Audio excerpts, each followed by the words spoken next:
Namaste and welcome back to Waking Up with Mindful Serenity. And in lieu of completing another question or pulling a question from the jar and doing my best to answer it within a 10-minute time frame, I'm going to go back to a question that I pulled out yesterday and did not complete it because someone came in through the door. At the time, I was doing it, so I would like to redo that one. And the question I received was a personal question directed at me personally that's asked, where are you on your journey in life? Where are you on your journey in life? And I thought that was a very profound question that could be asked, answered in many different ways, I suppose. It could be answered literally by saying I'm in this particular spot on the globe as the where. But this journey through life they're referring to, I think, is the spiritual progression into understanding who we truly are. And where am I at that part? What juncture am I at now as I strive towards knowing who I am at the deepest level? I can say that I'm probably, and that would be if we have to use the terms that we understand with our human minds, of distance, between the here and the there. I would say I maybe am halfway through. I'm halfway there, if that makes any sense. And maybe I'm being too gracious with myself or too lenient. Maybe I'm not that far. I don't really know because I really don't know what it's going to be like to be there. And I don't know. All I know is where I've come from. And I know I traveled quite a distance from where I was. So I would have to say, maybe guess and assume that I'm halfway there. I'm definitely not yet enlightened. I'm definitely not yet completely awakened. I am less knowledgeable than I was when I started. In a sense, I feel like I know less now than I did when I began. Of course, because I dealt with conceptual knowledge before, and now I'm tapping into the experiential knowledge or that felt experience of what is real. So that's a total different way of measuring that, I suppose. And I don't have the tools yet, intellectually or conceptually, to measure it. If I ever will have those tools, because they're two different things altogether, I suppose. So I would say I'm halfway there. And what is the experience like for me being halfway here? Well, like I said, I traveled many, many miles of rough, bumpy roads to get here. And so I'm feeling pretty tired and fatigued, actually. I'm feeling pretty, wow, as I look back, that was tough. It was a tough road to get to, and I don't know how many roads like that I have ahead of me. I haven't got a clue. It might be all rough sailing from here. I don't know.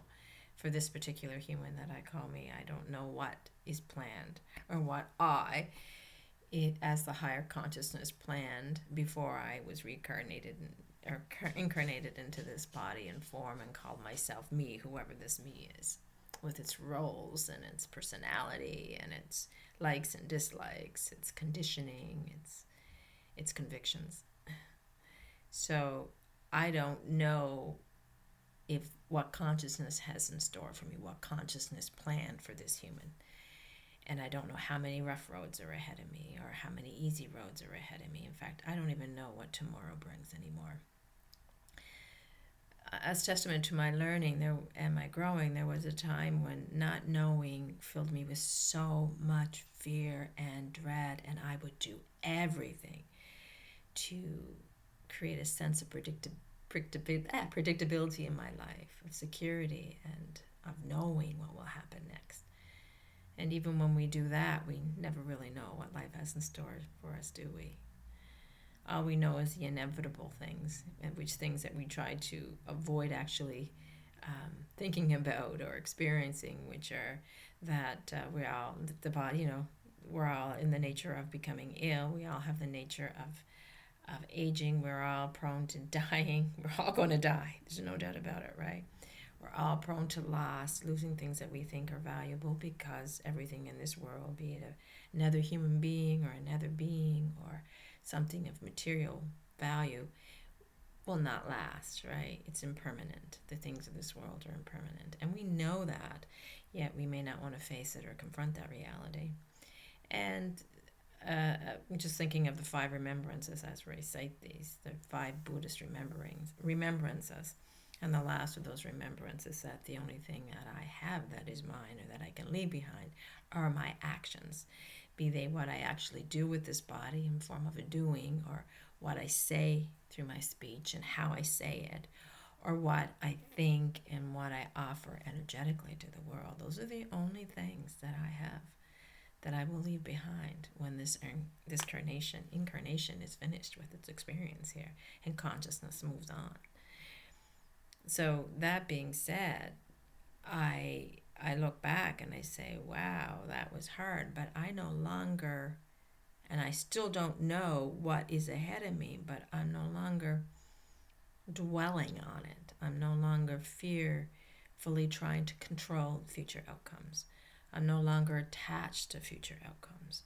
I'm no longer expecting life to be a certain way and fearing that it won't be that way. I'm just allowing life to be life, and I'm questioning at this junction of this journey, wow, I wonder what life is going to give me next. Don't get me wrong, I'm not looking forward to a lot more of those bumpy roads. I would like it to be smooth sailing from here. I would like to, have a break from challenge. I would like life to be easier. I would like to be able to manifest the things in this world that this human personality wants. Like, writing success would be cool, or speaking success. Not that I really want the speaking success, but I do want this message to get out there, and knowing that it gets out there would be like purpose and give me purpose and validation for doing what I'm doing. So I still have that attachment to outcome. Not attachment, but that desire for outcome should it come my way. But I'm not attached to it in the sense that if it doesn't come my way, I'm still going to do this, right? I may never have my message out there until I'm long gone, but if by doing this I feel like I'm leaving it behind for somebody or something, who knows. So I am not attached to that outcome as I was anymore, and I'm not expecting life to be a certain way, and I'm just sitting here wondering what tomorrow's going to bring. I still get the fear of what it might bring. Is it going to be more challenges? Are there going to be challenges worse than the ones I've experienced already? But at the same time, I'm excited about it. I'm excited and wondering and just anticipating what life might have. Now, at the same time I'm anticipating, I'm also like tired from everything I've been through, and part of my mind says, I don't want to go on if it's going to be that hard, the ego, the personality that struggled, the physical body that has struggled so hard over the years is saying, I don't want to go on if it's going to get any more harder, if it's going to be more difficult and more challenging than this. I'm ready to go. Beam me up, Scotty, Not that I would ever do anything for that. I'm just saying part of me goes to that, and I fluctuated from that into finding the new meaning at this level of understanding, the new meaning at this level where all my shell seems to be falling off. I may be clinging to a few pieces here and there of ego for sure. I'm not that developed, like I said. But a great deal of my false protective personality is gone now. So I'm feeling very vulnerable and sensitive at the same time, because I've reached down to the core of that which I have been running from my whole entire life. This journey of healing begins with forgetting who we are and building these false personalities over ourselves and identifying with the personalities. And then when we hit the midline of the journey, where I feel like I am right now, we realize they were false personalities. They weren't really protecting us. They were just stopping that who we really are from flowing through. So if life hasn't taken them away, which gratefully life has taken many of my so-called roles and identifications away, leading me to this point, we will start taking them away on our own if life doesn't do it when we get to this mid-juncture of our journey where I feel like I may be at, and I don't know. So being here at this mid-juncture without my shell on, without all those false ideas and those things that gave me hope and to please people. Maybe I'll fit in. Maybe I'll do this. Okay, this. And it always led me in the direction of a future that would never come, right? I'd be stepping over this moment to get to that moment by focusing in my head and creating stories in my head about what tomorrow will bring or could bring that would save me from this moment or the moments that happened in the past. Or, it's crazy how our minds work. So without that shell, without that, futuristic thinking and that hope, it's a very different state of mind to be in. There's sadness for sure, because I've run from sadness, and there's shame and there's fear that I've run from most of my life, and there's confusing emotions surfacing or being exposed from under this shell that I once wore. And it's challenging, and this is what they call the dark night of the soul, I suppose. St. John of the Cross is dark night of the soul. But it's the most real emotion I have ever experienced. And I'm experiencing it directly. I'm having a direct, felt experience of these emotions that I have spent my life running from, with story, with narrative, with futuristic thinking, with the identification of the shells, with the building and maintaining of the shells that were never me. Now, with all that gone, I have nothing to feel but these emotions that I stuffed and stored, and what the yogis would refer to as samskaras. So when we get to the midline of our journeys, we're faced with these samskaras, and they're open. It's like opening Pandora's box. All this stuff is coming out that, any remaining ego mind is going to freak out over. And if we're not fully aware of the self and the strength of the self, we may have a hard time coping with. And I definitely still have a hard time coping with it, but I know that the self is there, and the self is stronger than this. And I know that this, what I'm experiencing, is just another personality layer that I have to get through. And once that is gone, once that is released on its own and the blockages are no longer there, who I really am is going to flow through. So we equate this journey to getting from here to there, but it's really going nowhere. It's just being who we are here, that we've wrapped all these layers around and these veils over and these shells over so that we couldn't see who we are. And it's an inward journey, not a linear journey, but an inward journey of falling back into who we really are.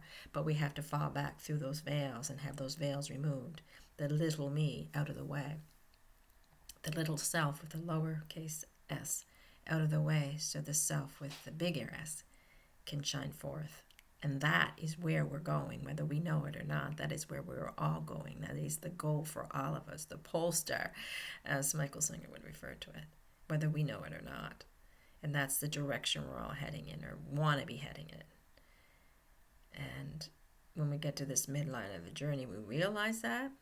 We realize that, yeah, I'm not there yet. I still have ego, and I still have a ways to go, but I know where I'm going, I think. And though it is very, very challenging now, both externally in the world, trying to match the external world, the circumstances of the external world, what's happening inside without the protective layers, because the external world honors those protective layers, sees individuals as their protective layers, as their personalities, as their bodies and minds, and not as this that's inside them that I'm trying to expose. And that honors the idea of keeping those emotions down and at bay so nobody has to experience them. So trying to match that external world expectation with this internal awareness that's coming up, and this is challenging. It's challenging. I'm kind of lost. I'm floundering around a bit. But I know it is the healthiest I've ever been. It's the most real I've ever been. And I have a lot of faith that what's up ahead is something worth striving for. So I'm going to keep going in this direction. So that was a wonderful question, and I would have to say I'm at the middle of this, whatever this is. I truly don't understand it all. I really don't know what I'm going to end up finding when I get to wherever this is I'm going. And though I use the linear traveling, analogy, it is more of an inward of falling back into who we really are, and it's hard to explain conceptually, but I feel like I'm midway there, or somewhere about there, if we need to use those types of descriptions in our distancing. I'm hoping that helps. Thank you so much for a wonderful question. And I want to ask you, where are you now on your journey? Do you know? And how are you going to find out exactly where you're at? May you continue on your journey, and may you find that which is important for you to find. Thank you so much for joining me. May you have an amazing day. Namaste.